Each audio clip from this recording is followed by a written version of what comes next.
حضرت علی کرم اللہ وجہ سے ایک روایت بھی ملتی ہے، ایک شخص نے اپنے آپ کو بالکل کھانے پینے سے لاچار کر لیا، آپ نے اس کی مذمت کی اور بتایا کہ کیا میں نہیں کرتا یہ سب چیزیں. پھر ایک طرف یہ بھی روایت ملتی کہ خود حضرت نے گوشت لام ان سب چیزوں سے کنارہ کشی کی، عام سادہ لباس پہنا ہے، باسی سوکھی روٹی کھائی ہے. غالباً آپ مجھے بتا رہے تھے کہ 60 کلو ہے گندم جو صرف آپ نے پوری زندگی کھائی ہے 63 سال کی عمر تک. تو یہ انداز صوفیانہ انداز ہے یا پھر ایک خاص انداز ہے؟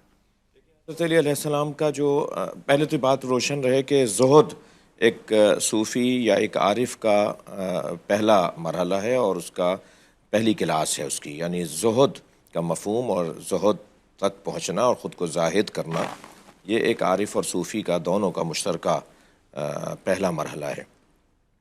اور یہ کمال مولا علی علیہ السلام کا ہے کہ آپ زاہد بھی ہیں اور حاکم بھی ہیں، کیونکہ حاکم زاہد نہیں ہوتا، زاہد حاکم نہیں ہوتا.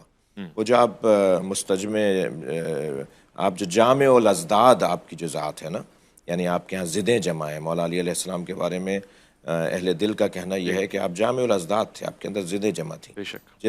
جو تلوار اچھی چلاتا ہے اس کا ہاتھ سخت ہوتا ہے، جو قلم اچھا چلاتا ہے اس کا ہاتھ نرم ہوتا ہے.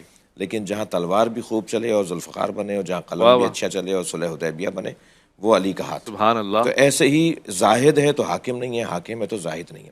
تو زہد کی تعریف جو ہے جو اہل دل نے، اہل عرفان نے، اہل تصوف نے کی ہے، کسی چیز سے اپنے آپ کو وابستہ نہ کرنا، کسی بھی چیز کا خود کو اس کا اسیر نہ بنانا، کسی چیز کا اسیر نہ ہونا، یہ زہد ہے. اس کا یہ ہرگز مطلب نہیں.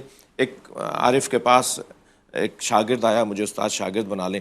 انہوں نے کہا کہ تم میرے ساتھ کچھ رہو تو میں کچھ دیکھوں کہ تمہیں اپنا شاگرد بھی بنا سکتا ہوں یا نہیں. اسی اثنا میں مولا علی کی زیارت اور دیدار کا وقت آیا تو کہا کہ ہم حضرت کے مزار پہ چل رہے ہیں. یہ کوفے کا واقعہ ہے. تو جب آدھے رستے پہنچے تو اس شاگرد نے کہا کہ استاد میں آپ کے گھر اپنی ایک چیز چھوڑ آیا ہوں، میں وہ جا کر لے آؤں.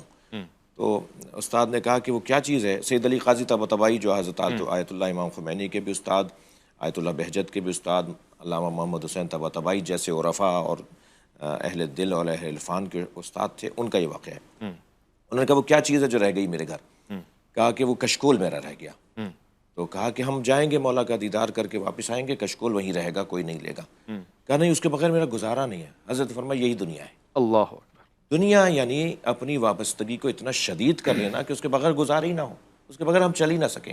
اور زہد یعنی جب چاہیں ہم اپنی دنیا سے ہاتھ اٹھا لیں، اپنی لذتوں سے، اپنے ذوقیات سے، اپنے شوقیات سے، اپنی ترجیحات سے جب چاہیں ہاتھ اٹھا لیں، وہی زہد ہے. مولا کائنات کیونکہ زاہدوں کے زاہد ہیں اور زاہدوں کے لیے پیر اور مرشد ہیں، تو آپ کے ہاں یہ زندگی اس لیے ایک منفرد انداز سے سامنے آئی کہ حتیٰ ایک دفعہ فقراء کے ساتھ بیٹھ کے آپ کھانا تناول فرما رہے ہیں. فقیروں نے آواز دی، مولانا ان کے ساتھ بیٹھ گئے.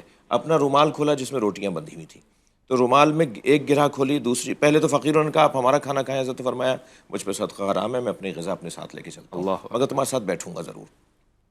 پھر آپ نے وہ جب گرہ کھولنے لگے تو ایک پر دوسری پہ تیسری گرہ، تو ایک فقیر نے پوچھ لیا کہ یا علی اس میں کیا ہے، اتنا کیوں اس کو اہتمام سے باندھا ہوا ہے؟ حضرت فرمایا سوکھی روٹی ہے. اور جب کھولی تو وہ سوکھی روٹی تھی.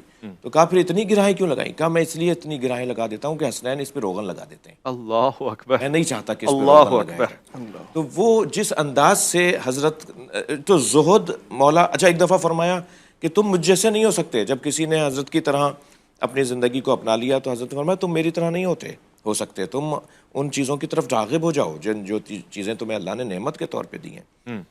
تو ایک سفر سے لوٹ رہے تھے جب حضرت نے پوچھا ایک اپنے صحابی سے، چاہنے والے سے، کہ تمہارا بھائی کہاں ہے؟ کہا وہ آپ کی طرح صحراؤں میں، دروں میں اور تنہائی کے اندر بیٹھا عبادت کر رہا ہے. حضرت نے فرمایا اس کو بلاؤ. اس کو کہا وہ میری طرح نہیں ہو سکتا، میرے مراحل کچھ اور ہیں اور اس کے مراحل کچھ اور ہیں. تو یہ بھی شاید ایک پیغام ہے کہ ہم لوگ بعض اوقات دیکھا دیکھی بھی کر رہے ہوتے ہیں اور ہم سمجھ رہے ہوتے ہیں کہ وہ جو آج اس کیفیت میں ہے وہ آج پہلے دن ہی اس کیفیت میں وہ اس کیفیت میں بہت مدت بعد پہنچا ہے، اس نے بڑی ریاضتیں اٹھائی ہیں، مراحل گزارے. تو ہم پہلے دن اس درجے پہ نہیں پہنچ سکتے جس درجے پر وہ شاید بہت محنتوں کے بعد پہنچا. حقیقت فرما. اور وہ جو صحبت، جو تربیت ان کو ملی ہے، وہ تو نگہداشی الگ ہے، وہ مزاج ہی الگ ہے، آج گفتگو کا لیول ہی الگ ہے.